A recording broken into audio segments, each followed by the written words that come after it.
সাহাবায়ে কেরাম কোরআন কারীম 30 পারা কোরআন নাযিল হওয়ার আগেই, পরিপূর্ণ হওয়ার আগেই সাহাবায়ে কেরাম মক্কায় মদিনায় ইসলামকে পরিপূর্ণ তারা প্রতিষ্ঠা করে ফেলেছিলেন। অথচ কোরআন কিন্তু এখন পরিপূর্ণ নাযিল হয়ে আসতে পারেনি। আমার ভাইরা, আজকে 30 পারা কোরআন আমরা ধারণ করো এবং সে কোরআনের নামে এক একজন ব্যক্তি আমরা অনেক মর্যাদাবান হয়েছি, সমাজে সামাজিক পরিচিতি লাভ করেছি, দল হয়েছে, গোষ্ঠী তৈরি হয়েছে, বড় বড় প্রতিষ্ঠান তৈরি হয়েছে। কিন্তু আফসোস, পৃথিবীর 1 ইঞ্চি মাটিতে আমরা আমাদের কথা দিয়ে ইসলামকে কায়েম করতে পারিনি। পৃথিবীতে যেখানে ইসলাম কায়েম হয়েছে, আপনি লক্ষ্য করবেন তারাই ইসলাম কায়েম করতে পেরেছে যারা নিজের কথাকে কাজের মাধ্যমে বাস্তবায়ন করে আল্লাহর সাথে প্রদত্ত কমিটমেন্টকে তারা রক্ষা করেছে। এজন্য আল্লাহ পাক তাদেরকে উপহার দিয়েছেন সাদিকিন বলে। আল্লাহ পাক বলেন, ইয়া আইয়ুহাল্লাযীনা আমানু তাকুল্লাহ ওয়া কুনু মা'আস সাদিকিন, হে ঈমানদাররা তোমরা আল্লাহকে ভয় করো এবং সত্যবাদীদের সাথে তোমরা কাতারবদ্ধ হও। সেই সত্যবাদিতার ডেফিনিশন এবং তার সংজ্ঞা আল্লাহ পাক নিজেই দিয়েছেন, যাতে কেউ সত্যবাদিতার সার্টিফিকেট নিয়ে জাল ব্যবসা যাতে করতে না পারে ধর্মের নামে। সেজন্য আল্লাহ পাক কোরআনে কারীমে নিজেই তার এক্সপ্লেনেশন করে দিয়েছেন, তার ব্যাখ্যা করে দিয়েছেন কারা সত্যবাদী। আলিফ লাম মিম أحسب الناس أن يتركوا أن يقولوا آمنا وهم لا يفتنون ولقد فتنا الذين من قبلهم فليعلمن الله الذين صدقوا وليعلمن الكاذبين أحسب الناس أن يتركوا أن يقولوا آمنا وهم لا يفتنون মানুষেরা কি মনে করেছে তারা শুধু ঈমানের ঘোষণা তারা দিবে, এতটুকু তাদের জন্য যথেষ্ট, লা ইলাহা ইল্লাল্লাহ এটা বলবে আর আমি এই কলেমা সে সত্যিকার অর্থে তার অন্তর থেকে উচ্চারণ করেছে, নাকি মুনাফিকদের মতো সে শুধু মুখ থেকে এই কালেমা উচ্চারণ করেছে, সেই কথা পরীক্ষা নেওয়ার জন্য আমি তাদেরকে পরীক্ষা না নিয়ে এমনি ছেড়ে দিব, সেটা কখনো হতে পারে না। তারা শুধু বলবে আমান্না ওয়া হুম লা ইফতানুন, তাদেরকে কোনোভাবেই পরীক্ষা করা হবে না, এটা কখনো হতে পারে না। ইফতানুন মানে ফিতনা, ফাতানুন 3টি বর্ণের এই একটি শব্দ। ফাতান বলা হয় তার আবিধানিক অর্থের মধ্যে একটি হলো আগুনে জ্বালানো, আগুনে পোড়ানো, আগুনে পোড়ানো। ওয়া হুম লা ইফতানুন, যতক্ষণ না তাদেরকে আমি আগুনে পুড়িয়ে আমি তাদের ঈমানের পরীক্ষা আমি ততক্ষণ না নিব। ওয়ালাকাদ ফাতান্নাল্লাযীনা মিন ক্বাবলিহিম ফালায়া'লামান্নাল্লাহু আল্লাযীনা সাদাকু ওয়া লায়া'লামান্নাল কাযিবিন। আমি তোমাদের আগে, আল্লাহ পাক সম্বোধন করতেছেন সাহাবাদেরকে যে আমি তোমাদের আগে আগেকার নবীদের উম্মতদেরকে আমি পরীক্ষা নিয়েছিলাম, আগুনে পুড়িয়েছিলাম। শুধু বাহ্যিক আগুন যেটা আমরা দেখি শুধু সেই আগুন নয়, নানান পরীক্ষার আগুনে আমরা পুড়িয়েছি। আর সূরা এই আসহাবুল উখদুদের যে ঘটনা, আসহাবুল উখদুদের ঘটনা যে সূরাতে রয়েছে, সেখানে তো পরিষ্কার ভাবে আল্লাহ পাক সরাসরি আগুনের কথা উল্লেখ করেছেন। কেন আল্লাহ পাক এটা করেছেন? ওয়ালাকাদ ফাতান্নাল্লাযীনা মিন ক্বাবলিহিম, আমি তাদেরকে পরীক্ষা নিয়েছি, আগুনে পুড়িয়েছি, আমি কষ্ট দিয়েছি। ফালায়া'লামান্নাল্লাহু আল্লাযীনা সাদাকু ওয়া লায়া'লামান্নাল কাযিবিন, যেন আল্লাহ পাক জানতে পারেন কারা সত্যবাদী আর কারা মিথ্যাবাদী। সুতরাং কোরআনের এতটুকু বক্তব্য এবং এই জাতীয় আরো অনেক বক্তব্য রয়েছে, সেই বক্তব্যগুলোর মাধ্যমে এটা স্পষ্ট হয়ে গেছে যে লা ইলাহা ইল্লাল্লাহ ঘোষণা দেওয়ার পর, লা ইলাহা ইল্লাল্লাহ পরিচয় দেওয়ার পর মুসলমান 2 ভাগে বিভক্ত। কয় ভাগে বিভক্ত? 2 ভাগে বিভক্ত। এক প্রকার মুসলমান কোরআনের ভাষায়, আল্লাহর ভাষায় সাদিকিন সত্যবাদী, আরেক প্রকার মুসলমান কোরআনের ভাষায়, আল্লাহর ভাষায় মিথ্যাবাদী মুসলমান, মিথ্যাবাদী কলমাওয়ালা। সেজন্য বড় কঠিন মুহূর্ত আমাদেরকে শিক্ষা নেওয়ার, আমাদেরকে সিদ্ধান্ত নেওয়ার। আমার ভাইয়েরা, কথা প্রচুর হচ্ছে, আদম থেকে শুরু করে কিয়ামত পর্যন্ত মানব জাতির রোগ, দ্বিতীয় কোনো রোগ নেই। একটাই রোগ বারবার নানা রঙে, নানা রূপান্তরে, নানা বৈশিষ্ট্য নিয়ে, নানা চরিত্র নিয়ে, নানা কমপ্লাইজ করে, নানা চেহারা নিয়ে একই রোগ বারবার বারবার মানব জাতিকে দংশন করতেছে, মানব জাতিকে ক্ষত বিক্ষত করতেছে। সেই রোগের নাম হলো শিরিক।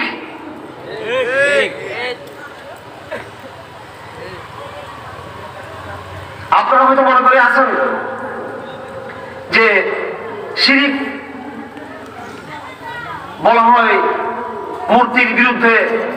হযরত নূহ আলাইহিস সালাম যে সংগ্রাম করেছেন, আগেকার জমানায় মানুষ যখন মূর্তি পূজা করত, সেই মূর্তি পূজাই শুধু শিরিক ছিল। কওমে সালেহ, আদ, সমুদ, কওমে হুদ, তারা যেভাবে মূর্তি পূজা করত, হয়তো সেটাই শিরিক ছিল। এইভাবে وقالت اليهود عزير بن الله وقالت النصارى المسيح ابن الله, ইহুদিরা উযাইরকে আল্লাহর সন্তান বলল এবং খ্রিস্টানরা বলল মসিহ আল্লাহর সন্তান। হয়তো কাউকে আল্লাহর সন্তান বলা ডাইরেক্ট ফিজিক্যাল অথবা কোনো ফিজিক্যাল কোনো বস্তুকে পূজা করা, এটার নাম হচ্ছে শিরিক। আমার প্রিয় অডিয়েন্স, প্রিয় উপস্থিতি, আপনাদের সকলের মনে প্রশ্ন, এই প্রশ্ন হাজারো জনতার প্রশ্ন, বিশেষ করে যারা ইসলামপন্থী, আল্লাহকে যারা ভালোবাসে, আল্লাহ রসুলকে যারা ভালোবাসে, সেই বৃহত্তর জনগোষ্ঠীর প্রশ্ন একটাই ঘুরে ফিরে, যেটা বারবার আমাদের কান ঝালাপালা করে দিচ্ছে প্রশ্ন। সেই প্রশ্ন হলো যে আমাদের সমস্যার সমাধান কি, আমাদের সংকটের স্বরূপ কি, এবং তা থেকে আমরা কিভাবে উত্তরণ পেতে পারি। আমরা সর্বত্র আপনি ব্যক্তিগত আলাপ, সামাজিক আলাপ, আভ্যন্তরীণ আলাপ, ওয়াজ মাহফিলের আলাপ, তাবলীগ জামাতের আলাপ, মাদ্রাসার আলাপ, খানকার আলাপ, রাজনৈতিক দলের আলাপ, রাজনৈতিক আলাপ, অরাজনৈতিক আলাপ, এখন সারা বিশ্বব্যাপী আমাদের ভূখণ্ডে বলি, ভূখণ্ডের বাইরে বলি, বাংলাদেশে বলি, পাকিস্তানে বলি, ভারতে বলি, সৌদি আরবে, মিশরে, ইউনেশিয়াতে, আলজেরিয়াতে, মালয়েশিয়াতে, আলেম বলি, আওয়াম বলি, খাওয়াজ বলি, জনগণ বলি, বিশেষ ব্যক্তি বলি, আর সাধারণ জনগোষ্ঠী বলি, সবার মনে প্রশ্ন যে আমাদের বর্তমান সমস্যার সমাধান কি, বর্তমান সমস্যার সমাধান কি, সংকট থেকে উত্তরের উপায় কি, আমাদের কথা ঠিক কিনা? একটাই প্রশ্ন আমাদের, বর্তমান ক্রাইসিস থেকে উত্তরের জন্য সমাধান কি হতে পারে জানার দরকার আছে কিনা? এবং এটা তো অবশ্যই সবাই বিশ্বাস করি, কিছুক্ষণ আগে বলেছি যে আমরা একটা বড় সমস্যায় আমরা রয়েছি, ব্যক্তিগত জীবনে, পারিবারিক, সামাজিক, রাষ্ট্রীয়, আন্তর্জাতিক, জাতি হিসেবে, এজ এ নেশন, জাতি হিসেবে মুসলিম উম্মাহ চরম সংকটের মুহূর্তে তারা রয়েছে। সবাই জানি, সবাই দেখতেছি, সবাই আলোচনা করতেছি, সবাই সেখান থেকে আমরা উদ্ধারের চেষ্টা করছি। আমরা, আমার ভাইয়েরা, কথা স্পষ্ট, আপনি সংকট থেকে বের হওয়ার চেষ্টা করবেন, মুসিবত থেকে বের হওয়ার চেষ্টা করবেন, দুর্যোগ থেকে বের হওয়ার চেষ্টা করবেন, চলমান যে অস্থিরতা, চলমান সংকট, চলমান ডিজিজ, রোগ ব্যাধি থেকে আপনি সুস্থতা লাভের চেষ্টা করবেন। একবারও কি আপনি চিন্তা করেছেন চলমান যে সংকট, যে ব্যাধি, যেই সমস্যা, সেই সমস্যার আসল চরিত্র, আসল স্বরূপ কি, তার আসল বৈশিষ্ট্য কি, আমরা কি চিন্তা করেছি? আমরা অদক্ষ হয় কখন আশা করা যায় না। আজ আমার আলোচনার শুরু থেকে আমি সমালোচনা করে বলতে চাই এবং পর্যালোচনা করে বলতে চাই, মশওয়ারা দিয়ে বলতে চাই, সাহাবা একরাম রাসূলুল্লাহর হাতে বায়াত নিয়েছেন, ওয়ান নুসহা লিকুল্লি মুসলিমিন, এই কথার উপরে বায়াত ঈমানের উপরে, তাওহীদের উপর তো আছে, এবং প্রত্যেক মুসলমানের জন্য মঙ্গল কামনা করা। আমাদের সমালোচনা, আমাদের পর্যবেক্ষণ, এটা আপনাদের জন্য সেটা নসিহা স্বরূপ, পরামর্শ স্বরূপ, আপনাদের হিতাকাঙ্ক্ষী হিসেবে আমরা বলতে চাই এই কথাগুলো। আজকে রোগ হয়েছে এক জায়গায়, ওষুধ দিচ্ছেন আরেক জায়গায়। মূল রোগকে চিহ্নিত না করার কারণে ইসলামকে প্রতিষ্ঠা, দ্বীন কায়েমের যতগুলো পথ আজকে ব্যবহার করা হচ্ছে, আল্লাহর জাতের কসম খেয়ে বলতেছি, কারো মনে খারাপ লাগতে পারে, কারো মনে ভালো লাগতে পারে, কেউ আমাদের কথা নিতে পারে, কেউ আমাদের কথা না নিতে পারে, কেউ আমাদের কথা গ্রহণ করতে পারে, কেউ আমাদের কথা গ্রহণ না করতে পারে। দ্বীন কায়েমের যতগুলো পথ আজকে অনুসরণ করা হচ্ছে, প্র্যাকটিস করা হচ্ছে, তার অধিকাংশ পথ হচ্ছে বেদাত, বিদাত, বিদাত। কখনো আল্লাহর দ্বীন, আল্লাহর জমিনে ওই পথ ছাড়া প্রতিষ্ঠিত হবে না যেই পথে সালফে সালেহীন আল্লাহর দ্বীনকে তার জমিনে প্রতিষ্ঠা করেছিলেন। সর্বাগ্রে ইমামুস সালাফ নবী মুহাম্মদ মুস্তাফা সাল্লাল্লাহু আলাইহি ওয়াসাল্লাম যে মিশন নিয়ে এসেছিলেন, সেই পরিশুদ্ধ কোরআনবাদী মিশন, দাওয়াতের মিশন, সহিহ শুদ্ধ যে মিশন রাসূল এনেছিলেন। রাসূল আমাদের কায়েদ, রাসূল আমাদের ইমাম, রাসূল আমাদের মুর্শিদ, রাসূল আমাদের রাহবার, রাসূল আমাদের নবী। সর্বশেষ কিয়ামতের দিন তিনি সুপারিশ করে আল্লাহর গজব থেকে তিনি প্রথম আমাদের রক্ষা করবেন। তিনি সে পথ দেখিয়ে দিয়েছেন। শুধু সে পথ দেখিয়ে যাননি, তিনি সেই পথ কিভাবে চলতে হবে একটি প্রজন্ম তিনি রেখে গেছেন, একটি জমাত রেখে গেছেন। ইতিহাসবিদরা বলেছে পৃথিবীতে বহু সাহিত্যিকের জন্ম হয়েছে, সমরবিদের জন্ম হয়েছে, রাষ্ট্রনায়কের জন্ম হয়েছে, বিজ্ঞানীর জন্ম হয়েছে, দার্শনিকের জন্ম হয়েছে। মুহাম্মদ যে জমাত তৈরি করেছে সেই জমাত কেউ রেখে যেতে পারেনি পৃথিবীতে। সাল্লাল্লাহু আলাইহি ওয়াসাল্লাম আল্লাযী আদ্দাল আমানা, যিনি আমানত পৌঁছিয়েছেন ঠিকঠাক মতো, ওয়াবাল্লাগার রিসালা, রিসালাকে সঠিকভাবে তিনি পৌঁছিয়ে দিয়েছেন, আমানত আদায় করেছেন। ওয়াজাহাদা ফিল্লাহ হাক্কাল জিহাদ, আল্লাহর পথে সর্বাত্মকভাবে তিনি জিহাদ করেছেন। হাত্তা আতাহুল্লাহুল ইয়াকিন, মৃত্যু পর্যন্ত তিনি তার সেই দাওয়াতের পয়গাম, কোরআনের পয়গাম মানব জাতির উদ্দেশ্যে তিনি চালিয়ে গিয়েছিলেন। তিনি এত বড় প্রজন্ম আর কেউ রেখে যেতে পারেনি। একটি মুকাম্মাল সহিহ জামাত তিনি রেখে গেছেন এবং উম্মাহকে বলে গেছেন, তোমরা বনী ইসরাইলের মতো নানা পথে প্রান্তে তোমরা বিভ্রান্ত হবে। তোমরা যদি বাঁচতে চাও, আমি একটি মানদণ্ড তোমাদের সামনে রেখে যাচ্ছি। সেই মানদণ্ড হলো মা আনা আলাইহি ওয়া আসহাবি, আমি এবং আমার সাহাবারা যেই পথে রয়েছে সেটাই তোমাদের স্ট্যান্ডার্ড, ইউর স্ট্যান্ডার্ড, এটা তোমার মাপকাঠি, তোমার মানদণ্ড। এই মানদণ্ড থেকে সামান্য তোমার ডানে যাবে, সামান্য বামে যাবে, সামান্য আগে এগিয়ে যাবে, সামান্য পিছনে যাবে, তুমি পদস্খলিত হবে। তুমি কাদের মতো? ইহুদিদের মতো পদস্খলিত হবে। এজন্য আজ তাগুতের দুষ ধরার আগে, জাহিলিয়াতের সমাজের ক্রিটিক এবং সমালোচনা করার আগে, আন্তর্জাতিক ওয়ার্ল্ড অর্ডার, যেটা বর্তমান বিশ্বের সবচেয়ে গুন্ডা তন্ত্র, যেটাকে আমরা বলি, কথা ঠিক কিনা, নাম দিয়েছে গণতন্ত্র। ঠিক আছে, এটা তার নাম গণতন্ত্র। মানবাধিকার, ধোঁকাবাজি, মিথ্যা, ফ্রড। পৃথিবীর ইতিহাসে মানবাধিকার শব্দের মতো ধোঁকাবাজি শব্দ আর কোন শব্দ নাই। আমি ইতিহাসের জায়গা থেকে বলতেছি। এটা গণতন্ত্র, এটা ফাঁদ, শুধু মুসলমানদের জন্য নয়, পুরো মানব জাতির জন্য একটা ফাঁদ। আপনারা অনেকে মনে করবেন যে কথাগুলো আবেগ থেকে বলতেছি, ইতিহাসের জায়গা থেকে বলতেছি। আর আমারও বয়স হয়েছে এখন 47 থেকে 48-এ পড়তেছি সম্ভবত এখন। এবং আমাদের কলেজ বিশ্ববিদ্যালয়ের ব্যাকগ্রাউন্ড থেকে যারা এসেছেন, কেউ দিনের পথে আছেন, বেশিরভাগ দিনের পথে নেই। কেউ রাষ্ট্র ক্ষমতায় আছেন। আপনারাও কলেজ বিশ্ববিদ্যালয়ের ব্যাকগ্রাউন্ড থেকে গিয়েছেন। কেউ সুশীল সমাজ, কেউ ব্যবসায়ী, কেউ রাজনীতি করেন, কেউ ক্ষমতায় আছেন, কেউ ক্ষমতার বাইরে আছেন, কেউ বিসিএস ক্যাডার, কেউ ইঞ্জিনিয়ার, কেউ ডাক্তার। আপনাদেরকে আমি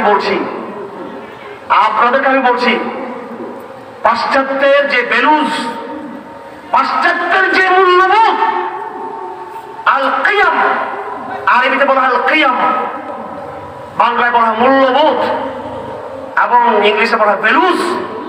যে ভ্যালুজ গুলোকে গর্ব করে আজকে আমাদের শিক্ষা ব্যবস্থায় চালিয়ে দেওয়া হয়েছে। এবং এই আধুনিক শিক্ষা গ্রহণ না করা ছাড়া কেউ নিজেকে স্মার্ট মনে করে না। কেউ ভাগ্যিস যে এই শিক্ষা ব্যবস্থাকে আমাদের প্রজন্ম, মুসলিম বিশ্বের নাগরিকরা সেটা নিয়েছে চাকরির ধান্দার জন্য, চাকরির ধান্দার জন্য।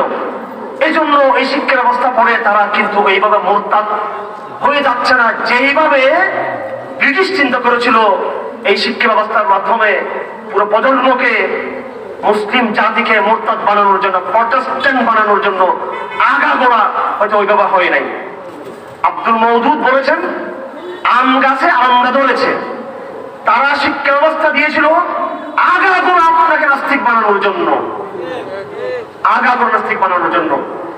নাস্তিক পুরোপুরি হয় নাই, কিন্তু মোটামুটি আংশিকভাবে এই প্রজন্ম নাস্তিক হয়েছে। কথা ঠিক কিনা?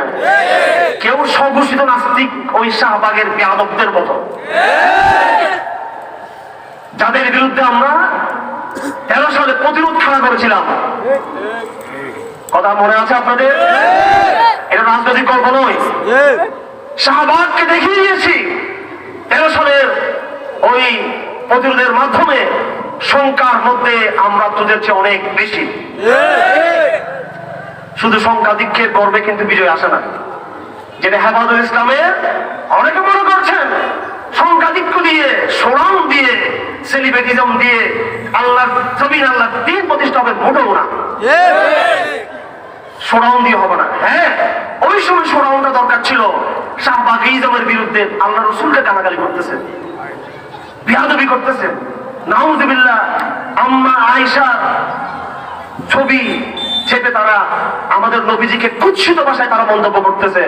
তাদেরকে জবাব দেওয়ার দরকার ছিল যে তোমাদের চেয়ে বাংলাদেশে রসুলকে যারা ভালোবাসে তারা সংখ্যায় বেশি, এটা জবাব দেওয়া দরকার ছিল। সেই লড়াই করেছে কওমি মাদ্রাসার ছাত্ররা, সেই লড়াই করেছে কওমি মাদ্রাসার ছাত্ররা। স্বীকার করতে হবে, যারা যেই ধারায় থাকেন না কেন মেনে নিতে হবে।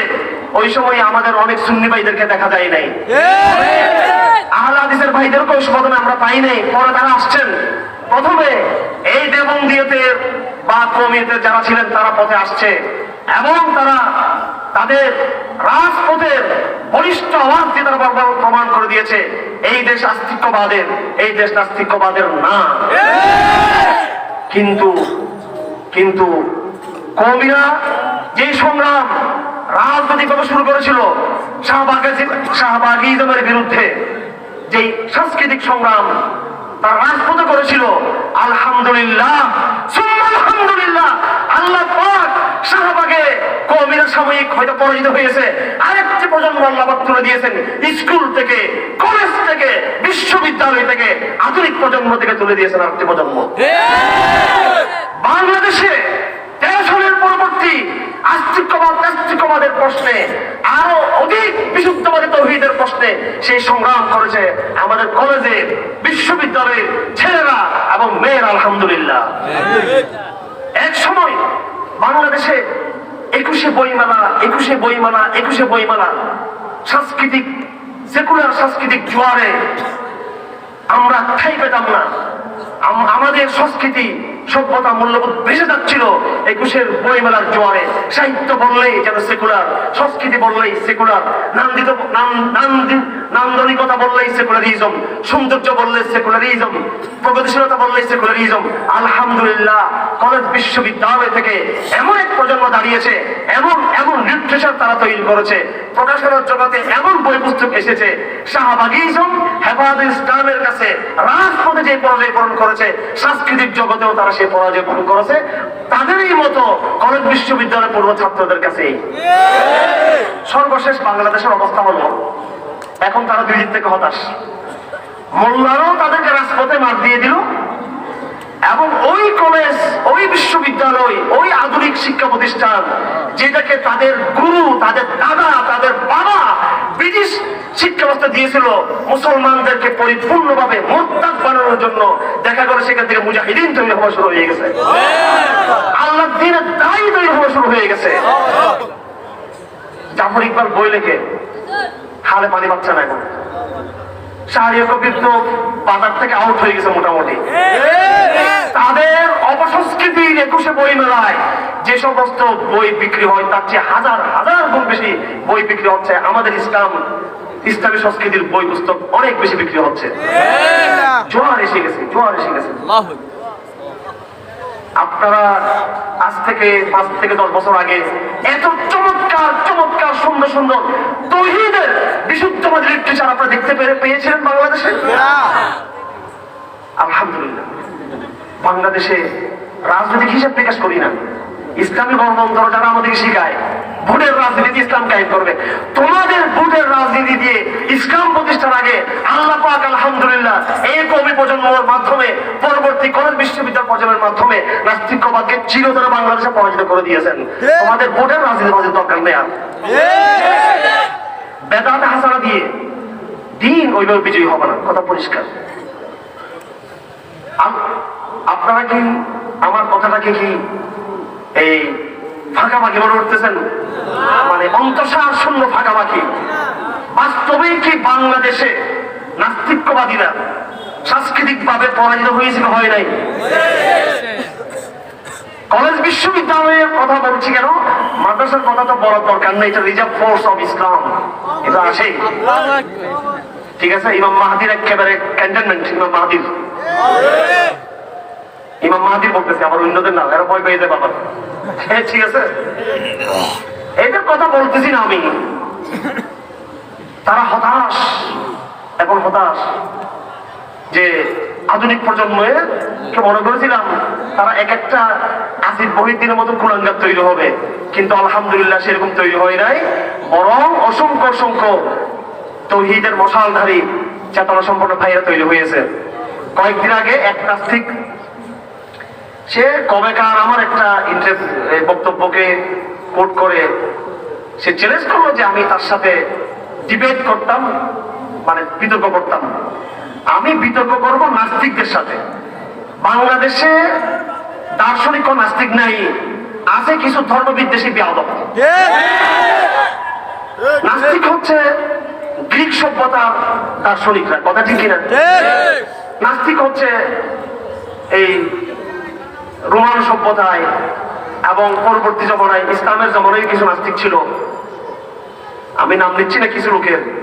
এরপরে আধুনিক জমানায় বেশ কিছু স্বনামধন্য নাস্তিক ব্যক্তিরা আছে যারা নবী মুহাম্মদ সাল্লাল্লাহু আলাইহি ওয়াসাল্লামকে গালাগালি করে না, কি করে না, গালি দেয় না। তারা একাডেমিক এথিস্ট, একাডেমিক এই অ্যাগনস্টিক, মানে তারা মনে করে স্রষ্টা কর্তৃত্ব নেই। স্টিফেন হকিং এর নাম শুনেছেন আপনারা অনেকেই। সে তার দর্শন বিজ্ঞান চর্চা করতে গিয়ে একবার বলে আল্লাহ আছে, একবার বলে আল্লাহ নাই, কিন্তু এটা তার বিদ্বেষ নেই। আমি স্টিফেন হকিং এর যিনি সিনিয়র একজন আমাদের চট্টগ্রামে, তিনি মারা গিয়েছেন এবং তিনি সাম্রাজ্যবাদের বিরুদ্ধে বেশি কথা বলেন, সেজন্য নোবেল পুরস্কার পান নাই। এবং বাংলাদেশের সরকার বলবেন তিনি তেল বেশি মালিশ করেন না, এই জন্য বাংলাদেশেরও তিনি কোনো ভালো উল্লেখযোগ্য পুরস্কার তিনি পান নাই। ডক্টর প্রফেসর জামাল নজরুল ইসলাম, 1 নম্বর বিজ্ঞানী বাংলাদেশের, মারা গিয়েছেন। ওনাকে জিজ্ঞেস করেছিলাম যে স্টিফেন হকিং কি নাস্তিক নাকি? তিনি বলেছেন যে ও ওইভাবে নাস্তিক না, সে আমার 2 বছর জুনিয়র, এইভাবে জব দিয়েছেন। যারা একাডেমিশিয়ান, একাডেমিক গবেষণা করে, পড়াশোনা করে, তারা আল্লাহ রসুল সাথে বেয়াদবি করে না। তারা বলে যে আমরা এটা পাই নাই বা ওটা পাইছি, এরকম তারা বলে। বাংলাদেশে এরকম শিক্ষিত নাস্তিক নাই। শাহবাগ হচ্ছে কিছু বেবিচারী, এরা কি করে, জেনা করে, কি করে, জেনা করে। তারপরে আর এগুলো হচ্ছে মূর্তি পূজক। একেবারে বাংলাদেশে সেগুলোদেরকে চিন্তা ভয় করবেন না, বুঝে আসছে? এরা কয়েকটা উপাদান দিয়ে তৈরি। একটা হলো কমিউনিজম, ওই যে রাশিয়া থেকে আসছে কমিউনিজম। এবার আমি ইতিহাস বহু ঘাটাঘাটি করছি। আমি রাশিয়া থেকে কমিউনিজম যখন হিন্দুস্তানে যখন আসে, প্রথম কমিউনিজমের মতবাদ গ্রহণ করে হিন্দুরা নাকি মুসলমানরা?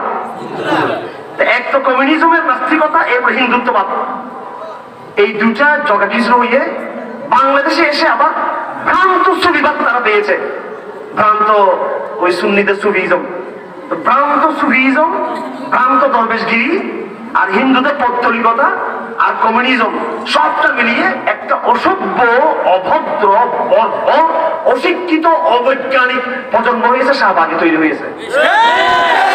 একটা মৌলিক গ্রন্থ নেই এদের সায়েন্সের, আমি চ্যালেঞ্জ, একটা মৌলিক গ্রন্থ নাই এদের সায়েন্সের উপরে।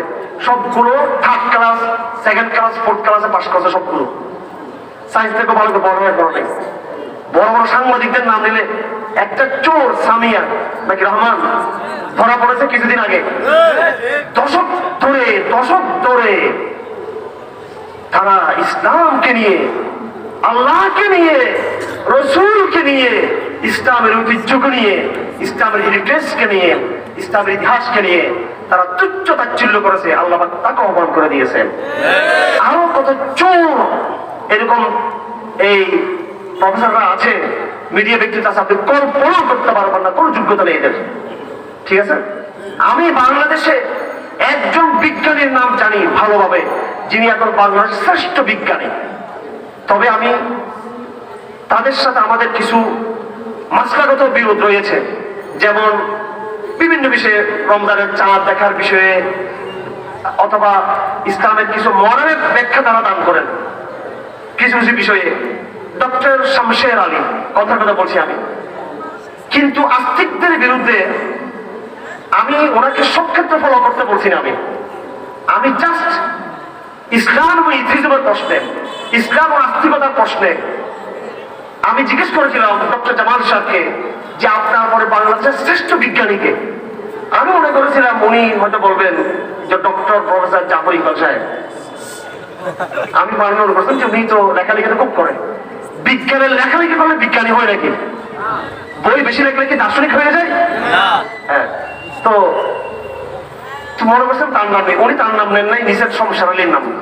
শমশের আলীকে আমরা সব দিকে ফলো করার জন্য বলছি না, ওনার ভিন্ন ভিন্ন কিছু মত আছে, কিন্তু ওই ব্যক্তিটা নাস্তিক্যবাদের বিরুদ্ধে প্রচন্ড মাত্রার বৈজ্ঞানিক আস্তিক, এবং এরকম একজন আস্তিক ব্যক্তি নাস্তিকদের মধ্যে এত একজন বিজ্ঞানী একজনও বাংলাদেশে দেখাতে পারবে না নাস্তিকদের মধ্যে। এরা বিজ্ঞান বুঝে না, একদম বিজ্ঞান বুঝে না। আসেন দর্শনের মধ্যে, বিরক্ত হবেন, আমি মূল আলোচনায় যাচ্ছি। দর্শনে আমি আরো আগে মনে করেছিলাম দর্শন পড়লেই মনে নাস্তিক হয়ে যায়। খোঁজাখুঁজি করলাম দর্শনের বই নিয়ে, এবং বাংলাদেশে দর্শনের সবচেয়ে কঠিন বইগুলো আমি সংগ্রহ করেছি আলহামদুলিল্লাহ। আমি জানি না কয়জন আলেম, তো দূরের কথা, কয়জন আধুনিক শিক্ষিতদের কাছে দর্শনের বইগুলো আছে। এবং বাংলাদেশের দার্শনিকদের বইগুলো, মুসলিম বিশ্বের দার্শনিক বললেই আল্লামা ইকবালকে চিনে, অন্য কেউ কে চিনে না। বাংলাদেশেও কবি গোলাম মুস্তাফা তৈরি হয়েছে, ফররুখ তৈরি হয়েছে, ডক্টর প্রফেসর দিওয়ান আজরফ তৈরি হয়েছে, ঢাকা বিশ্ববিদ্যালয়ের ডক্টর আমিনুল ইসলাম তৈরি হয়েছে। একজন ওনারা আজরফ এবং আমিনুল ইসলাম 40 থেকে 50 বছর ঢাকা বিশ্ববিদ্যালয়ের দর্শনের প্রফেসর ছিলেন। কিসের? দর্শনের প্রফেসর ছিলেন। তাওহীদের আলোচনা করেছেন, একত্ববাদের আলোচনা করেছেন, দাওয়াতের আলোচনা করেছেন, জিহাদের কথা বলেছেন, খেলাফতের কথা বলেছেন, ইমানিয়াতের কথা বলেছেন। ঢাকা বিশ্ববিদ্যালয়ের দর্শনের চেয়ারে বসে 40 থেকে 50 বছর ঢাকা বিশ্ববিদ্যালয়ে সে কাজ করেছেন। আর এই ঢাকা বিশ্ববিদ্যালয়ে 21 বই বলা হয়, একটা বই যেমন আজরাফের বই সেখানে পাওয়া যায় না, গোলাম মুস্তাফার বই সেখানে পাওয়া যায় না। সেখানে গোলাম মুস্তাফা তার কিছু ব্যক্তিগত মতের সাথে আমরা মিল না থাকতে পারে আমাদের, কিন্তু নাস্তিকতার বিরুদ্ধে রসুলের সিরতকে এমনভাবে প্রমাণ করেছেন, ভারত পাকিস্তান আমি কোনো দার্শনিককে দেখি নাই এইভাবে লিখতে দিনি। বাংলাদেশের মাত্র আরো অনেক নাম আছে বলছি না, সমস্ত বইগুলো এই বাংলা একাডেমি তাদের আত্মপরিচয় ভোলা, তাদের কোনো পরিচয় নেই। সমস্ত ইসলামিক বইগুলোকে, দার্শনিক বইগুলোকে তারা গোপন করে ফেলেছে। কি করেছে? তারা গোপন করেছে। অনেক সময় যদি আমাকে অনুমতি দেওয়া হয়, সেই বাংলা একাডেমির গোপন লাইব্রেরিতে গিয়ে আমি এমন সমস্ত বই পাণ্ডু বের করতে পারবো যেগুলো বাংলাদেশে বের করলে প্রমাণ হয়ে যাবে এই দেশে কত ইসলামিক আস্তিক তৌহিদবাদী বিশুদ্ধবাদী লেখক ছিলেন আগের জমানার, আগের বাংলা সাহিত্যের বড় বড় দার্শনিকদের মধ্যে। যাই হোক আমার ভাইরা, আলহামদুলিল্লাহ সুম্মা আলহামদুলিল্লাহ, নাস্তিকবাদ বাংলাদেশে রাজপথে পরাজিত হয়েছে, নাস্তিকবাদ বাংলাদেশে সাংস্কৃতিক ভাবেও পরাজিত হয়েছে, কথা ঠিক কিনা? তো আমি ওই নাস্তিকের সাথে ডিবেট করতে চাইনি, তথাকথিত নাস্তিক, এটাকে নাস্তিক বলবেন নাকি ধর্ম বিদ্বেষী বলবেন? ধর্ম বিদ্বেষী। তো নাস্তিকটা হচ্ছে যারা পড়াশোনা করে, এরা তো গালাগালি করে। আলহামদুলিল্লাহ আপনি দেখবেন, আমি যখন তার সাথে ডিবেট করার জন্য যাবো কি যাবো না চিন্তা করছিলাম, অনেক ভাই আমাকে বললেন তার সাথে আলোচনা না যাওয়ার জন্য। কেন? তারা দার্শনিক কথা বলবে না, তারা রসুলকে গালাগালি করবেন। রসুলকে গালি দিলে সেটা আমরা বরদাস্ত করবো না। আমরা রসুলকে গালি দিলে সেটা রিয়াকশন হতে বাধ্য, সেটা এটা খুব সেন্সিটিভ বিষয়, এটা রাষ্ট্রকে বুঝতে হবে, খুব সেন্সিটিভ বিষয়। ইসলাম প্রতিষ্ঠার জন্য এই মুহূর্তে আপনাকে বাংলাদেশে আমি সশস্ত্র হওয়ার জন্য বলছি না, খেলাফত কায়েমের প্রশ্নে বা চোরের হাত কাটা, চুরি, জানা, বেবিচার ইত্যাদি ইত্যাদি প্রশ্নে, ইসলামে আইন প্রতিষ্ঠার প্রশ্নে, ইসলামে আইন প্রয়োগ করার প্রশ্নে সেটা এক ভিন্ন বিষয়। কিন্তু রসুলকে গালি দিলে এটা এতটা সেন্সিটিভ, এটা তো কোনো মুসলমান বরদাস্ত করবে না, তার রিয়াকশন তো হয়, কথা ঠিক কিনা? এটা সম্পূর্ণ একটা সেন্সিটিভ বিষয়। এটা কর্তৃপক্ষের দায়িত্ব হলো এটাকে সাথে সাথে এটার ব্যবস্থা নেওয়া, যেন এটার রিয়াকশন অন্যভাবে হয়ে যাতে আবার আমাদের বিরুদ্ধে অভিযোগ এনে আবার নতুন অস্ত্র তৈরি করে নতুন ফাঁদ যেন তৈরি না হয়। এই জন্য তারা নিজেদের স্বার্থে এটা উচিত এই সেন্সিটিভ বিষয়টাকে সিরিয়াসলি আমলে নেওয়া। ইসলাম কায়েমের প্রশ্নে এনাফ সময় দিতে রাজি আছি আমরা, ধাপে ধাপে আপনারা আগান। ইসলামী শরিয়া কায়েমের প্রশ্নে বোঝাপড়ার সময় দিতে রাজি আছি আমরা। কোরআনের বিধান কায়েমের প্রশ্নে আলোচনা হবে, কথাবার্তা হবে, ডিবেট হবে, অনেক কিছু হবে। কিন্তু আপনি রসুলকে বলবেন নাউজুবিল্লাহ নাউজুবিল্লাহ নাউজুবিল্লাহ, রসুলকে আপনি বলবেন, তার মধ্যে নাউজুবিল্লাহ এগুলো মুখে আনতেছি না। এটা কি কোন একজন মুসলমান, একজন হুজুর হবার দরকার নাই, মুজাহিদ হবার দরকার নাই, এই দল সেই দল কর্মী হবার দরকার নাই। একজন আওয়াম বেনামাজি সে মদ খাচ্ছে, সেও কি এটা বরদাস্ত করবে? বরদাস্ত করবে? বাংলাদেশের মানুষ নামাজ না পড়তে পারে, রোজা না রাখতে পারে, হজ না করতে পারে আওয়াম মানুষ, কিন্তু আল্লাহ রসুলকে জান দিয়ে তারা ভালোবাসে, জান দিয়ে ভালোবাসে। একজন আরবিকে রসুল জিজ্ঞেস করেছেন, এই মা আদাত তালাহা, কিয়ামতের জন্য তুমি কি তৈরি নিয়েছো? আরবি জিজ্ঞেস করেছিল তার আগে, ইয়া রসুল কিয়ামত কবে আসবে? রসুল বলেছেন, তুই আদা ব্যাপারী জাহাজের কি খবর নিবি? কিয়ামতের কি প্রস্তুতি নিয়েছো যে তুমি কিয়ামতের খবর নিচ্ছ? তো সে সহজ সরল জবাব দিল, আমি তো কিচ্ছু করি নাই, তবে আপনাকে আমি ভালোবাসি আর আল্লাহকে ভালোবাসি। রসুল এটা শুনে অবাক হয়ে গেছেন। রসুল বললেন, আল মারউ মা মান আহাব্বা, মানুষ যাকে ভালোবাসে তার সাথে জান্নাতে থাকবে। এই বাঙালি তাদেরকে প্রশাসনের দৃষ্টি আকর্ষণ করবো, অন্তত রসুলের ভালোবাসার প্রশ্নে তারা মাযুর, তারা কোন সময় এটা বরদাস্ত করবে না রসুলকে গালাগালি করা হোক, রসুলের অবমাননা করা হোক, রসুলকে বিদ্বেষ দেওয়া হোক, কথা ঠিক কিনা? ইসলাম কায়েমের প্রশ্নে, ইসলাম প্রতিষ্ঠার প্রশ্নে অনেকগুলো কাজ আছে, সেটা সময় লাগবে, হবে কথাবার্তা, কিন্তু হুটহাট রসুলের ইজ্জতের উপর আঘাত আসবে, সেটা তো সম্পূর্ণভাবে মানুষ সেটা একটা রিয়াকশন করবে, সেটা শক্ত রিয়াকশন করবে মানুষ সেটা। এজন্য বাংলাদেশে যারা আছে এরা রসুলকে যারা গালি দেয়, আমি এটা বলতে চাচ্ছিলাম, সেই গালিটা কোনো আসলে দর্শনের জায়গা থেকে না, বিজ্ঞানের জায়গা থেকে না, এরা আসলেই এরা হচ্ছে বিয়াদব। তাদের উপর লানত, ফেরেশতাদের লানত, মানব জাতির লানত তাদের উপরে। আমি যে কথা বলতে চাচ্ছি এখানে আমার ভাইয়েরা, সেটা হলো আলহামদুলিল্লাহ যুক্তিতে তারা পরাজয় হয়ে গেছে। আলহামদুলিল্লাহ কি হয়ে গেছে? একসময় তারা বলতো, তসলিম আসলিম বলেছিল, মোল্লাদেরকে ডাক দিলে পঙ্গপালের মধ্যে বের হয়। বাপরে বাপ, মোল্লাদেরকে ডাক দিলে কিসের মধ্যে বের হয়? পঙ্গপালের মধ্যে বের হয়। হুর হুর হুর করে ঢাকার রাজপথে এরা জমায়েত হয়ে যায়। আমাদের তো লোক নাই। এবং আরো নাস্তিকরা তারা বলতেছিল, এদেরকে যুক্তি দিয়ে মোকাবেলা করতে হবে। কি দিয়ে? বিবেক দিয়ে, যুক্তি দিয়ে, বিজ্ঞান দিয়ে। ঠিক আছে, আলহামদুলিল্লাহ আলহামদুলিল্লাহ।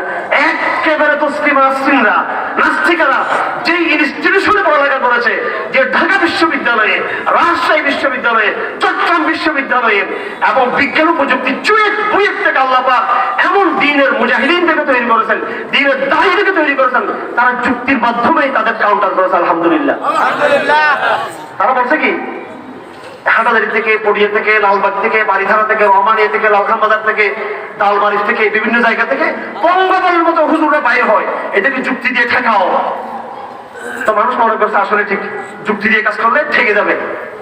আলহামদুলিল্লাহ, আল্লাহ পাক অপ্রত্যাশিত ভাবে, আমরা কি কল্পনাও করি নাই, আল্লাহ পাক দ্বীনের এমন এক জামাত তৈরি করে দিয়েছেন আধুনিক প্রজন্মের ভিতরে। কথা ঠিক কিনা? আজ আধুনিক প্রজন্ম আলহামদুলিল্লাহ, আমি দাওয়াতের কাজ করি, আমি জানি এমন পর্যায়ে গিয়েছে বাংলাদেশে, ইসলামের ফুল তৈরি হয়েছে। যদি ওলামায়ে কেরাম, দ্বীনদার ইসলামপন্থীরা, মাদ্রাসাপন্থীরা যদি কোনো কারণে যদি আল্লাহ না করুক, আল্লাহর সাথে যদি কমিটমেন্ট ভঙ্গ করেন, আল্লাহ পাকে প্রজন্মকে দিয়ে দিনকে বিজয় করে ছাড়বেন আল্লাহ পাক। এই জন্য এখন ভালো অবস্থা তৈরি হয়েছে। কি তৈরি হয়েছে? ভালো অবস্থা তৈরি হয়েছে। সাহাবায়ে কেরামদের জামাত ছিল মুকাম্মল জামাত। বেলালের মতো হাবশী ছিল, আম্মারের মতো গোলাম ছিল, আম্মার বিন ইয়াসের মতো, সুমাইয়ার মতো গোলাম ছিল, আবার ওমর খাত্তাবের মতো উচ্চবিত্ত ব্যবসায়ীও ছিল, সমাজপতি ছিল, উসমানের মতো ধনাঢ্য ব্যক্তি ছিল, আলীর মতো যুবক ছিল, মুসাবের মতো যুবক ছিল, আবার সেখানে বৃদ্ধ সাহাবায়ে কেরাম ছিল। মুকাম্মল জামাত তৈরি হয়েছে রাসূলের জামানায়। এই জন্য আল্লাহর দ্বীনকে আল্লাহর জমিনে জিন্দা করার জন্য আহলে আলেমদেরকে থাকতে হবে প্রথম কাতারে। কথা ঠিক কিনা? নেতৃত্বে থাকতে হবে আলেমদেরকে। সেই নেতৃত্ব যদি পিছনে যদি শিক্ষিত ডাক্তার, ইঞ্জিনিয়ার, প্রফেসর, বিশেষ ক্যাডার, আর্মি, পুলিশ এবং প্রশাসনের লোকদেরকে দাওয়াত দিয়ে বিএনপি করবো, আওয়ামী লীগ করবো, সব জায়গাতে তওবা করে আধুনিক ইনস্টিটিউশনের ওই প্রজন্মকে যদি সাথে না রাখি, একা শুধু আপনার মাধ্যমে দিন কিন্তু বিজয়ী হবে না। একটা মুকাম্মল জামাত তৈরি করতে হবে, সাহাবাওয়ালা জামাত তৈরি করতে হবে। নেতৃত্বে আলেম থাকবে, কিন্তু সাথে সমাজের সকলের অ্যাক্সেস দিতে হবে, সেখানে সকলের প্রবেশের অধিকার দিতে হবে। সকলেই আল্লাহ ইসলাম নিয়ে চিন্তা করতেছেন, এই ধারা সেই ধারা বলে বিভক্তি তৈরি করা যাবে না। আমার ভাইরা, আসুন, আমি যে কথা বলতে চাচ্ছিলাম, কথা তুলেছিলাম যে বর্তমানে বারবার প্রশ্ন করা হয় যে ডিজিজ, রোগ, সমস্যা, এটা সমাধান কিভাবে হতে পারে। সেই সমস্যার সমাধানের কথা বলতে গিয়ে আমি মনের দুঃখ থেকে এতগুলো কথা বলেছি। আমার ভাইয়েরা, সমস্যা আপনি চিহ্নিত করতে পারেন নাই বিধায় আপনি গলত পথে কি করতেছেন, তার চিকিৎসা করতেছেন।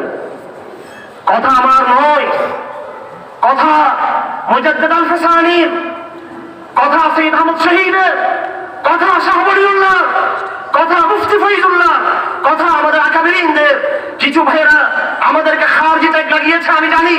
কিছু ভাইয়েরা আমাদেরকে মানহাজি বলে। আমরা যে কথা বলি সেটা শাহ ওলিউল্লাহর কথা, যে কথা বলি মোহাম্মদ বিন সৈয়দ আহমদ শহীদের কথা, ইসমাইল শহীদের কথা, শাহ আব্দুল আজিজের কথা, মুফতি ফয়জুল্লাহর কথা, রশিদ আহমদ গঙ্গোহীর কথা, কাসেম নানুতুবির কথা আমরা বলি।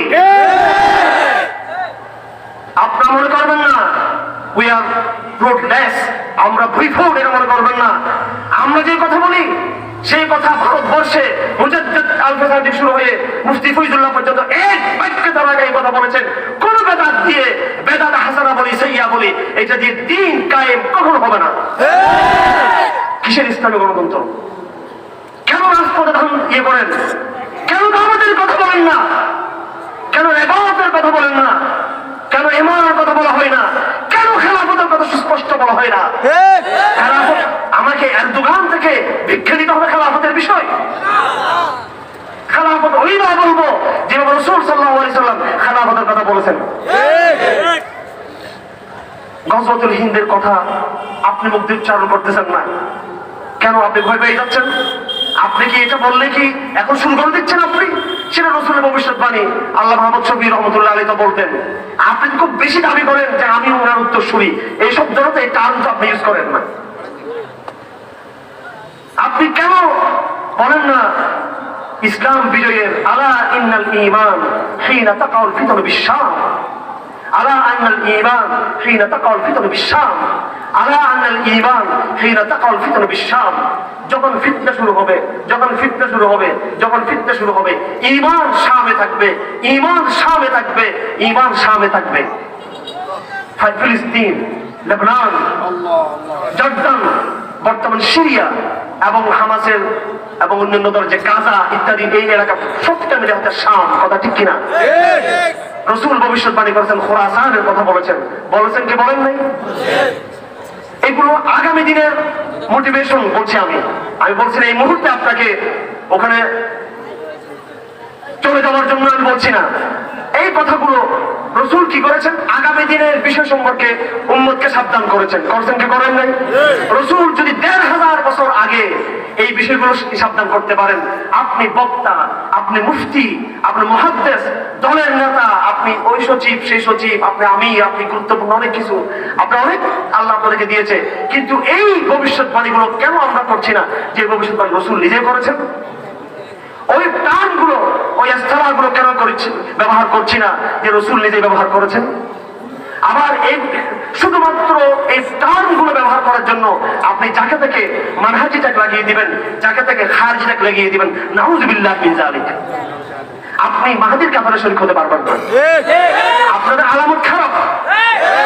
সত্যবাদী কাফেররা যখন আছিলেন, রাসূল বলেছেন শুধু কবে খোরাসান হবে, কবে সেটা হবে, মাহাদির কাফেররা আসবে সেটা তো পরের কথা, কবে গজওয়াতুল হিন্দ সেটাও পরের কথা।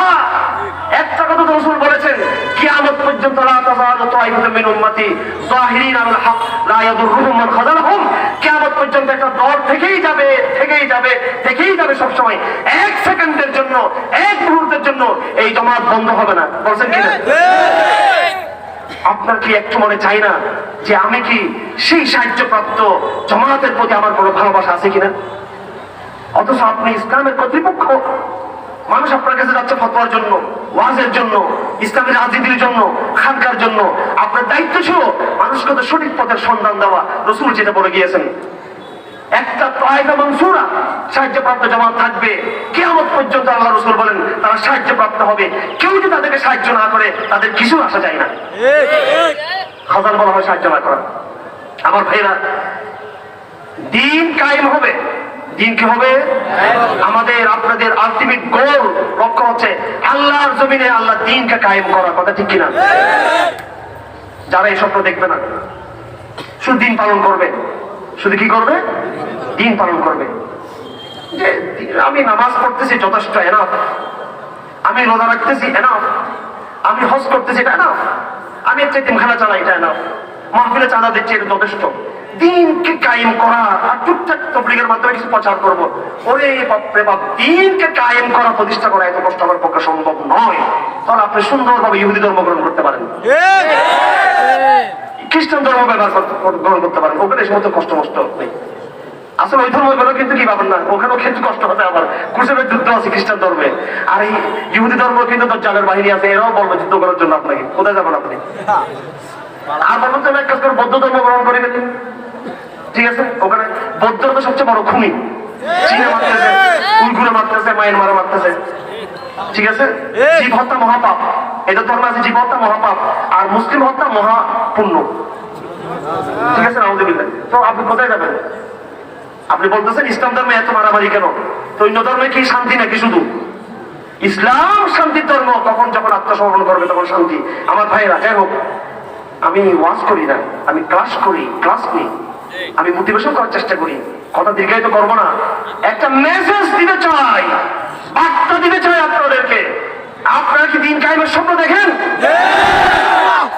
দিন কায়েমের স্বপ্ন যদি দেখে থাকেন, যদি দিন কায়েমের স্বপ্ন দেখে থাকেন, তাহলে দিন কায়েম রাসূলের পথে, সাহাবাদের পথে, সালাফের পথে দিন কায়েম করবেন, নাকি বেদাতের প্রচলিত পন্থায়, মডার্ন পন্থায় দিন কায়েম করবেন? ঠিক আছে, কথা ক্লিয়ার। হযরত মালিক বিন আনাস বলেছেন, লা ইউসলিহাল্লাহু আখিরা হাদিহিল উম্মতি ইল্লা বিমা আসলাহা বিহি আউওয়ালাহা। আল্লাহ পাক এই উম্মতের শেষ অংশকে ওইভাবে পরিশুদ্ধ করবেন, সংস্কার করবেন, উম্মতের আগের অংশকে আল্লাহ পাক যেভাবে সংস্কার করেছিলেন।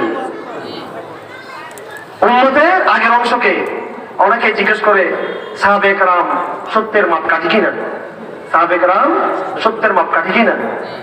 এখানে সাহাবে কেরাম সত্যের মাপকাঠি কি না এই ব্যাপারে উসুলের ভাষা হচ্ছে মাপকাঠি সাপকাঠি, এগুলো পরে আসছে শব্দগুলো, এটা নিয়ে পরে আলোচনা আসবো। বিতর্ক আছে এটা নিয়ে মুসলমানদের মধ্যে। একদল বলে মাপকাঠি বলা যাবে না এইভাবে, ওলামায়ে কেরাম বলে না সাহাবে কেরাম সত্যের মাপকাঠি। আমার বক্তব্য হলো শুধু সাহাবায়ে কেরাম না, পুরা সালাফ আমাদের সত্যের মাপকাঠি। আমাদের সাহাবারও তো মাপকাঠি, তাদের ছাত্ররাও মাপকাঠি, ছাত্রদের যারা ছাত্র তারাও মাপকাঠি, পুরো জামাত সত্যের মাপকাঠি। এটা আমাদের স্ট্যান্ড। আমাদের আকীদা সালাফের মানদণ্ডে বিচার করতে হবে, আমাদের নামাজ সালাফের মাপকাঠি বিচার করতে হবে, আমাদের হজ পুরো সালাফের মাপকাঠি বিচার করতে হবে। শুধু সাহাবা নয়, আব্দুল্লাহ ইবনে মাসউদ নয়, তার ছাত্র আলকামাকেও আমরা সত্যের মাপকাঠি মনে করি আমরা, যেহেতু তিনি সালাফ, যেহেতু তিনি কি। আবার সেটা আমার আপনার কথা না, রাসূল নিজে সেটা দিয়ে গেছেন যে ওনাদেরকে মানো। ওনাদেরকে কি করে মানো? ঠিক আছে, এই জন্য পুরো জামাতের প্রতি আপনারা আস্থা রাখবেন, কথা ঠিক আছে? জামাতে সাহাবা, জামাতে তাবেঈন, জামাতে তবে তাবেঈন, পুরো 3 প্রজন্ম মিলে সালাফ। কয় প্রজন্ম মিলে? 3 প্রজন্ম মিলে। আল্লাহু আকবার। আল্লাহর নবী শুধু দিন প্র্যাকটিস করেন নাই, নিজে দেখিয়ে দিয়েছেন। এরপরে সাহাবাদের দল রেখে গেছেন। কি রেখে গেছেন? সাহাবাদের দল। ইতিহাসবিদরা বলে এরকম জামাত আর কেউ তৈরি করতে পারে নাই। পারছে? কেউ তৈরি করতে পারছে?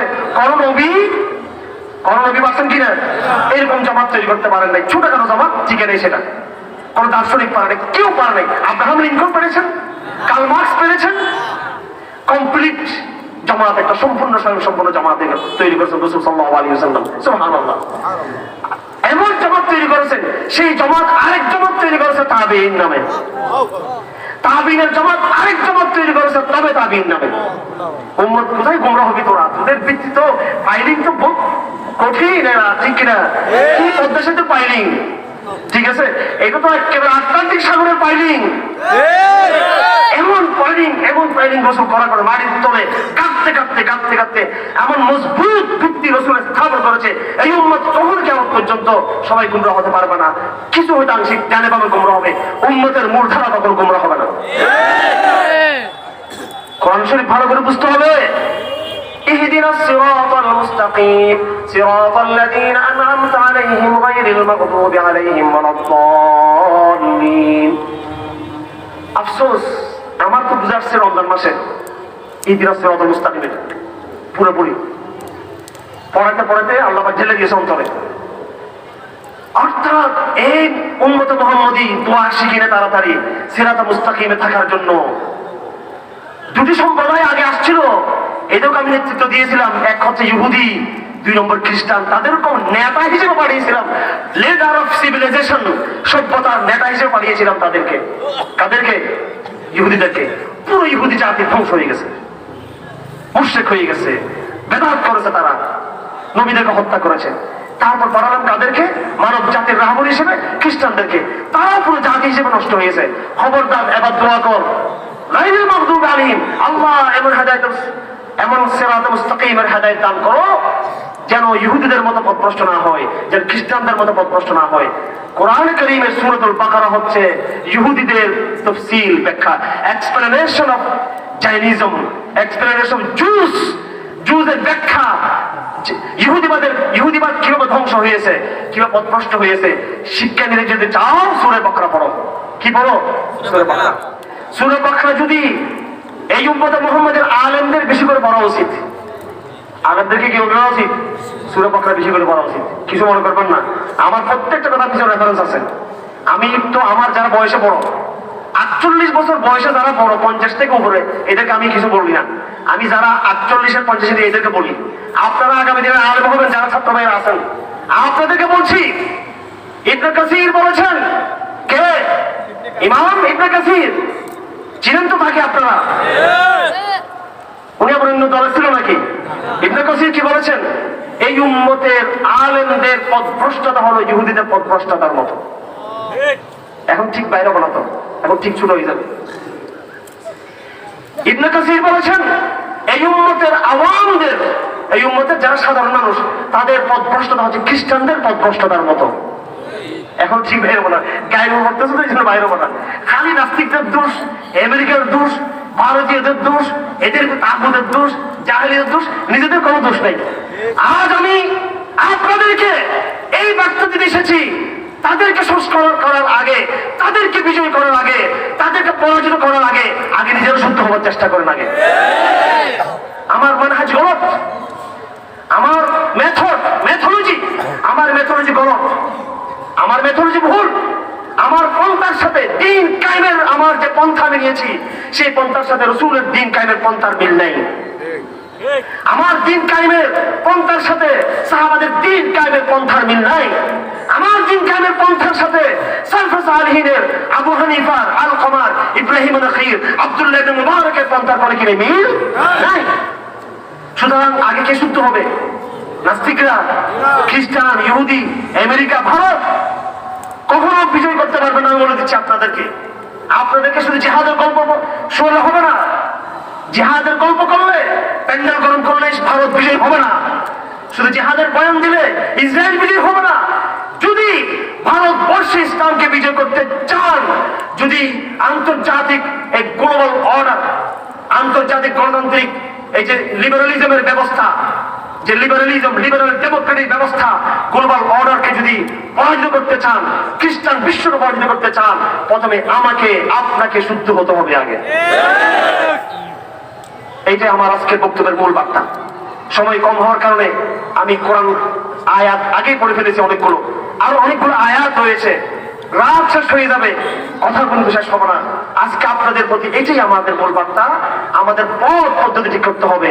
আন উদাইফ ইবনে হারিস قال رسول الله صلى الله عليه وسلم ما أحدث قوم بدعة إلا رفع مثلها من السنة فتمسكم بسنة خير من إحداث بدعة। রাসূল সব জানতেন, আমরা কি করব না করব সেটা। রাসূল বলেছে যে মা আহদাসা কওমুন বিদআতান, জাতি কোন একটি বেদাত যখন আবিষ্কার করবে, ইল্লা রুফিআ মিসলুহা মিনাস সুন্নাহ, এক একটা বেদাত আসবে আর এক একটা সুন্নতকে আল্লাহ পাক উঠিয়ে ফেলবেন। আপনারা স্বপ্ন দেখতেছেন মিছিল মিটিং করে আপনারা ইসলামী খেলাফত কায়েম করবেন, আল্লাহর কি দরকার আল্লাহ আপনাকে সাহায্য করা? আপনি স্বপ্ন দেখতেছেন প্রচলিত যে প্রাতিষ্ঠানিক সিস্টেম, মাদ্রাসা করেই আপনি, আমার চূড়ান্ত স্বপ্ন আমার কেমনে 5 তলা 7 তলা 10 তলা বিল্ডিং করবো, কিন্তু খেলাফতের বিল্ডিং কেমন নির্মাণ করবো এটা আপনার স্বপ্নে নেই। একটা মহিলা মাদ্রাসা প্রতিষ্ঠার জন্য আপনার পুরো জীবন সংগ্রাম, পরিশ্রম, সবকিছু, মেধা, অর্থ, চাঁদা, কালেকশন, সবকিছু, মোটিভেশন, সবকিছু তার পিছনে ব্যয় করে দিচ্ছেন। একটু সময় কি ব্যয় করতে পারেন না? গাছতলায় 5 তলায় বসে যান, দিনের তালিম পেয়ে আল্লাহ অবশ্যই তার দিনকে চিন্তা করবে।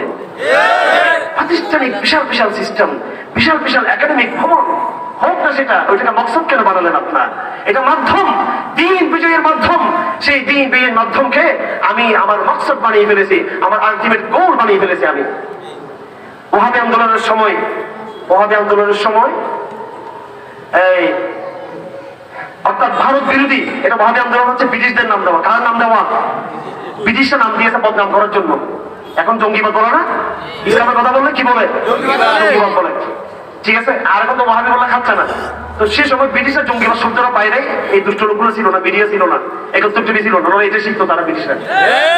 ঠিক আছে, একেবারে শত্রু চিনতে ভয় করবেন না, শত্রু চিনতে কি করবেন না, ভয় করবেন না। বাংলাদেশে এটা আপনার আওয়ামী লীগের খুশি করার জন্য, বিএনপিকে খুশি করার জন্য, আরবিকে খুশি করার জন্য, পুলিশের খুশি করার জন্য দরকার নাই কোনো কিছু। আল্লাহকে খুশি করার জন্য বলে একেবারে মরে যাবো, কোনো দরকার নেই কেউ খুশি করা।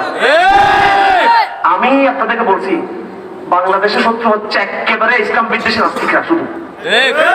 আপনি কোনোভাবে এই দেশের হিন্দুদের সাথে মারামারিতে যাবেন না আপনি, ঠিক আছে? এই দেশের হিন্দুরা এদের কন্যারা উস্কানি মারে, ঠিক আছে? এদের সাথে কিসে যাবেন না, যাবেন না। এই দেশের কোন রাজনৈতিক দলের সাথে আপনি ফ্লিকশনে যাবেন না, ক্রাইসিসে যাবেন না, বেশি একটা পুলিশের সাথে আর্মির সাথে যাবেন না। একেবারে আমার কাছে ডাটা আছে, ডাটা। আপনি কাদিয়ানদেরকে চিনেন ভালো করে? কি চিনেন? কিচ্ছু না। আমরা কি করতে চাই না, আপনারা জানেন কাদিয়ানরা রাসূলকে বিশ্বাস করে না। আমার কাছে এটা কোনো গুরুত্ব নেই তেমন। এটা তো সবাই যে রসুলকে বিশ্বাস করে না, ওদের কাজ বাংলাদেশে রসুলকে বিশ্বাস না করার, বিশ্বাস প্রচার করা, এটাই ওদের কাজ না। বাংলাদেশে কিচ্ছু জানেন না, আমাদের নেতাদেরও খবর নাই। কাদিয়ানীদের ভয়ঙ্কর এজেন্ডা আছে বাংলাদেশকে ইহুদিদের হাতে বুঝাই দেওয়ার জন্য। হ্যাঁ, ওরা জীবনে বাঙালিদেরকে, রসুলের পরও একজন রসুল আছে গোলাম কাদিয়ানী, বাঙালিকে খাওয়াইতে পারবেনি সেটা। বাঙালি যে পাগল, যে রসুলের পাগল, ঠিক আছে, নামাজ নেই, কালাম নেই, দাড়ি নেই, কিন্তু রসুলের কি আশেক, এগুলো জীবনে কাদিয়ানী বানাতে পারবে না। কিন্তু কাদিয়ানীরা গোপন ভাবে চক্রান্ত করে যাচ্ছে, সেটা হলো পুরো বাংলাদেশকে ভারতের পেটের ভিতরে ঢুকিয়ে দেওয়ার জন্য, ইসরায়েল পেটে ঢুকিয়ে দেওয়ার জন্য। একেবারে চক্রান্তের মূল হচ্ছে কাদিয়ানীরা। আচ্ছা, কাদিয়ানী তো দেখা যায় না, কাদিয়ানী দুই প্রকার। নাম নিব এখন?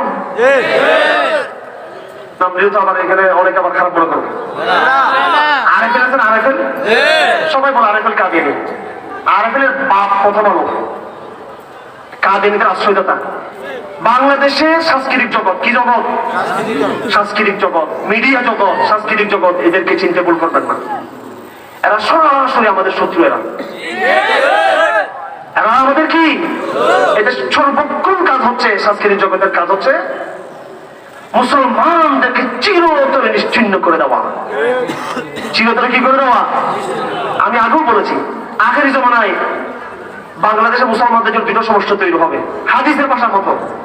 একটা হলো হিন্দুস্তান কেন্দ্রিক, কি কেন্দ্রিক? আর একটা হচ্ছে ইসরায়েল কেন্দ্রিক, কি কেন্দ্রিক? ইসরায়েল কেন্দ্রিক। বুঝে আসছে? শেষ জমানায় এইটাই দুটো সমস্যা, খ্রিস্টানরা না বুঝে তাদের ফাঁদে পা দিচ্ছেন। এই জন্য এই দেশের সাংস্কৃতিক জগৎকে ভালো করে চেনার চেষ্টা করবেন। এরা চাইবে আপনি রাজনৈতিক কোনো মারামারিতে যাবেন না, হিন্দু বৌদ্ধ খ্রিস্টানদের সাথে কোনো কি যাবেন না, মারামারি যাবেন না, ঠিক আছে? প্রশাসনের সাথে কি করবেন না, মারামারিতে যাবেন না। আমি এটা আবার কারো তামাজ করে বলতেছি না, আমি সত্য চিনিয়ে দিচ্ছি, ঠিক আছে? খাল কেটে কুমিরা বুঝেন তো? কুমির এখন কোথায় জানেন? কুমির কোথায়? কুমির দিল্লিতে। কুমির কোথায়? তেলাবিবে, তেলাবিবে কুমির। কুমির পাশ্চাত্য আমেরিকা কুমির। সেই খাল কাটতেছে কারা জানেন? গুটি কয়েক লোক। আমাদের পুলিশদের খবর নেই, এটা আর্মিদেরও খবর নাই, আওয়ামী লীগেরও খবর নাই, বিএনপিরও খবর নাই, এদের খবর নাই। এদের সাথে কি জন্য মারামারি করবেন? ওই নাস্তিক চক্র খাল কেটে কুমির ঢুকাচ্ছে বাংলাদেশে। সব কথা ভুলে যাইয়েন, আগামী দিনে মনে রাখেন আমার এই কথা কি বিপর্যয় আমাদের সামনে আসতেছে আপনাদের।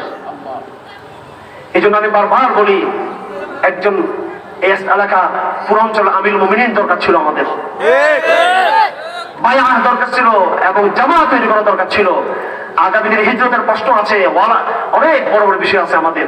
সবার আগে যেটা দরকার সেটা হলো দাওয়াতের প্রশ্ন।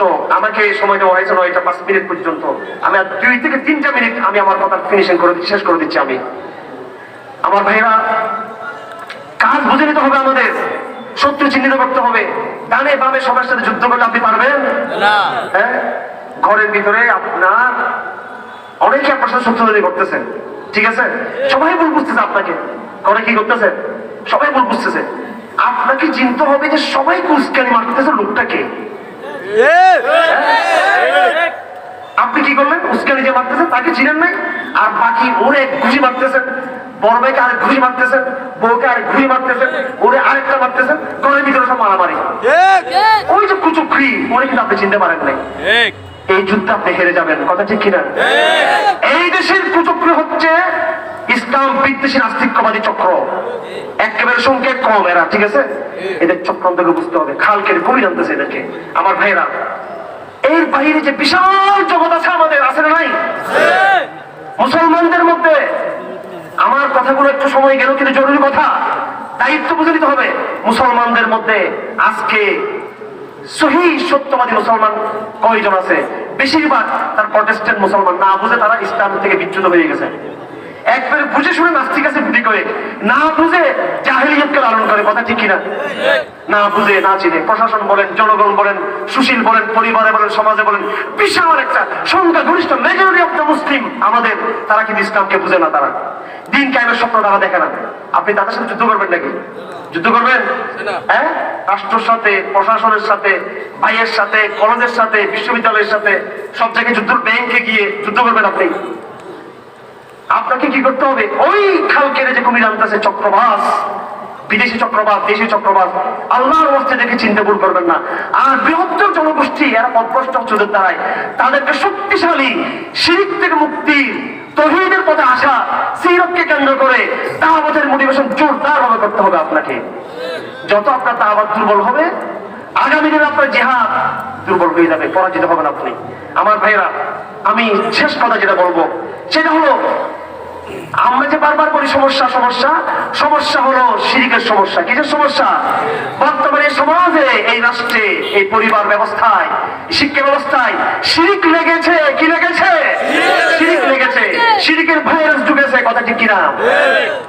সমস্যা কোরআন খুলে দেখেন, একটাই সমস্যা কোরআন চিহ্নিত করেছে, সেটা হলো শিরিক। শিরিক শিরিক হ্যাঁ, শিরিক তার চরিত্র পাল্টিয়েছে। রূহের জমানায়, আবু জাহেলের জমানায় শিরিক একরকম ছিল, বর্তমান জমানায় শিরিক নতুন রূপে এসেছে। কথা ঠিক কিনা? আমরা তো আব্রাহাম লিঙ্কনকে পূজা করি, নাকি না? করি কিনা? করি না?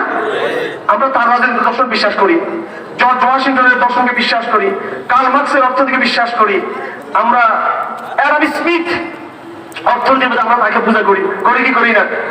অ্যাডাম স্মিথের অর্থনীতি বিশ্বাস করা শিরিক, আব্রাহাম লিঙ্কন থিওরি বিশ্বাস করা শিরিক, কার্ল মার্কসের সমাজতন্ত্র বিশ্বাস করা শিরিক, পাশ্চাত্য লিবারালিজমকে ধারণ করা শিরিক, সেকুলারিজমকে বিশ্বাস করা শিরিক। সেগুলো আছে কি নাই? শিরিক যে করতেছি নিজের কোনো খবর নেই। কি নাই? খবর নাই। এই জন্য আপনি যুদ্ধ করবেন নাকি দাওয়াত দিবেন? আগে কাকে দাওয়াত? নিজের ঘরে দাওয়াত শুরু করবেন, কোরআনের তালিম শুরু করবেন। ঠিক আছে? চূড়ান্ত পর্যায়ে যতই দাওয়াত দেন না কেন, আন্তর্জাতিক ইহুদিবাদী দজ্জালি চরিত্র, দজ্জালি চক্র আপনাকে যুদ্ধ ছাড়া ছেড়ে দিবে। যারা বলে শান্তির মাধ্যমে কাজ হয়ে যাবে, শান্তির মাধ্যমে নিজের ঘর ঠিক হবে, কি ঠিক হবে? ঘর ঠিক হবে, কিন্তু পুরো সমাজ, পুরো রাষ্ট্র, আন্তর্জাতিক অবস্থা ঠিক হবে। আগামী দিনে ইহুদিবাদের পরিকল্পনা আছে নবী মুহাম্মদের উম্মতকে হত্যা করার, আমরা তাদের বিরুদ্ধে জিহাদের প্রস্তুতি গ্রহণ করে থাকবো। আগামী দিনে পৌত্তলিকদের তৈরি আছে, হিন্দুবাদী ভারতের সংগঠন তৈরি আছে, এই দেশের মুসলমানদেরকে হত্যা করার, আমরা তার কাউন্টার করবো জিহাদ ফি সাবিলিল্লাহর মাধ্যমে। তবে তারা চাইবে আমাদের ঘরে যুদ্ধ লাগিয়ে দেওয়ার জন্য। আপনি লড়বেন ঘরের বাইরের শত্রুর বিরুদ্ধে। কার বিরুদ্ধে? ঘরের বাইরের শত্রুর বিরুদ্ধে। আর ঘরের ভিতরে আমার ভাই আমাকে না বুঝে ভুল বুঝতেছে, আমার বোন আমাকে না ভুল বলে আমাকে ভুল বুঝতেছে, আমার ভাইয়ের সাথে, আমার মায়ের সাথে, আমার বাবার সাথে, আমার ছেলের সাথে আমি চূড়ান্ত ডায়লগ করব, যুক্তি দিব, বুঝাবো তাদেরকে, পিঠা হাত বুলাই বুলাই বলবো আমি। ঠিক আছে? এটা জাহেলিয়ত, এটা নওয়াকিদুল ঈমান, এটা ঈমান ভাঙার কারণ। এক একটা ঈমান ভাঙার কারণ সমাজে আমরা বলবো। কথা ঠিক কিনা? নামাজের ফজিলত বললে কিসের কাজ হবে? তাদেরকে বলুন তোমার সমস্যা তুমি নামাজ ছেড়েছো, তা না। ও নামাজ ছাড়ছে কি জন্য জানেন? তার ঈমানে চলে, তাহলে নামাজের কথা বলে লাভ কি আছে? নওয়াকিদুল ঈমান, ঈমান ভাঙার এক একটা কারণ তাকে বোঝাতে হবে। এজন্য কথা একটাই, যেই শিরিক ১,৫০০ বছর আগে ছিল, সেই শিরিক বর্তমানে আন্তর্জাতিক গ্লোবাল অর্ডারের মধ্যে ফিরে আসছে। করোনার সময় দেখছেন তো কি করছে তারা? হ্যাঁ, করোনার সময় গার্মেন্টস খোলা, দেখেন ওই যে বিনোদন সেন্টার খোলা, সব খোলা, শুধু খালি মসজিদে গেলে ফাঁক ফাঁক, মসজিদে গেলে মাস্ক, মসজিদে গেলে, আর দুনিয়ার সবকিছু চলতেছে। আমার ভাইয়েরা, কিভাবে কিভাবে যে দজ্জালি ফিতনা আসবে এগুলো কল্পনা করতে পারবেন না। আন্তর্জাতিক মেডিসিন, চিকিৎসা ব্যবস্থা, এটা সময় নেই, কথা অনেক। দজ্জালি মেডিসিন ব্যবস্থা বর্তমানে চলতেছে, পুঁজিবাদী ব্যবস্থা চলতেছে, কর্পোরেট। গরিবের চিকিৎসা আমার কি সুযোগ আছে বাংলাদেশে? গরিব কি তার ট্রিটমেন্ট করতে পারবে? ওই চিকিৎসা ব্যবস্থা ইসলাম দিয়েছে, আলহামদুলিল্লাহ। ইসলাম চিকিৎসা ব্যবস্থা দিয়েছে যেখানে গ্রামের লোকদের চিকিৎসার ব্যবস্থা রয়েছে, কোনো রোগ হবে না। আপনি চিকিৎসার জন্য যেতে হবে নোয়াখালী টাউনে, ফেনী, মহিপালে, চট্টগ্রাম শহরে, ঢাকা শহরে, এবং দারুণ দারুণ চমৎকার বড় বড় বড় বড় বিভিন্ন প্রতিষ্ঠান, মানে এই ডায়াগনস্টিক সেন্টার। কথা ঠিক কিনা? গরিবের যাওয়ার কি সুযোগ আছে? অর্থনীতি, গরিবের যাওয়ার সুযোগ আছে? ইসলাম গরিব অর্থনীতি দিয়েছে। এই যে ক্ষেত খামার, তারপরে ধান ক্ষেত 10 ভাগের 1 ভাগ, 20 ভাগের 1 ভাগ দিয়ে ফেলতে হবে, দিয়েছে কিনা?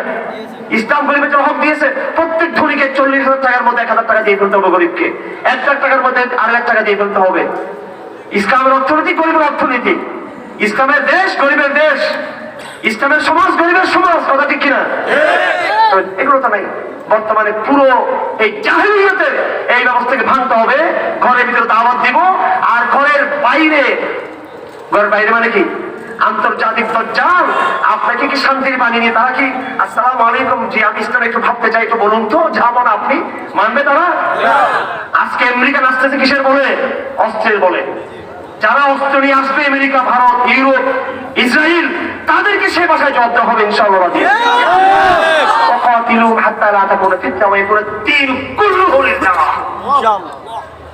আজকে তারা গর্ব করতেছে হোল অর্ডার, সারা দুনিয়া হচ্ছে লিবারালিজম। আমরা বলবো হোল অর্ডার, হোল দুনিয়া হবে ইনশাআল্লাহ, তাওহীদের দুনিয়া হবে ইনশাআল্লাহ। তোমরা যে পথে বাধা দিবে আমরা সেই পথে কাউন্টার করবো আমরা ইনশাআল্লাহ। ভাই বারবার বলে যাচ্ছি, বাংলাদেশে কাজ হচ্ছে না কিছু। এখানে দাওয়াতের কাজ করবেন, কিসের কাজ করবেন? দাওয়াতের কাজ করবেন, আকীদার কাজ করবেন।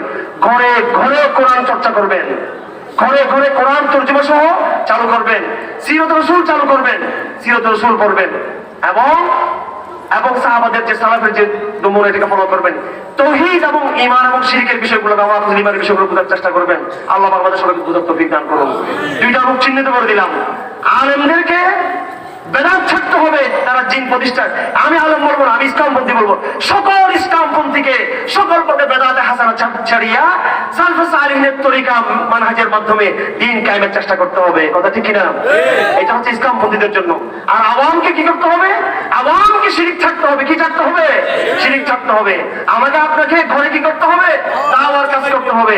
আগামী দিনে আন্তর্জাতিক যে ইহুদি খ্রিস্টানদের চক্রান্ত রয়েছে তাকে জিহাদের মাধ্যমে সলিউশন করার প্রস্তুত থাকতে হবে, আগাম প্রস্তুত থাকতে হবে।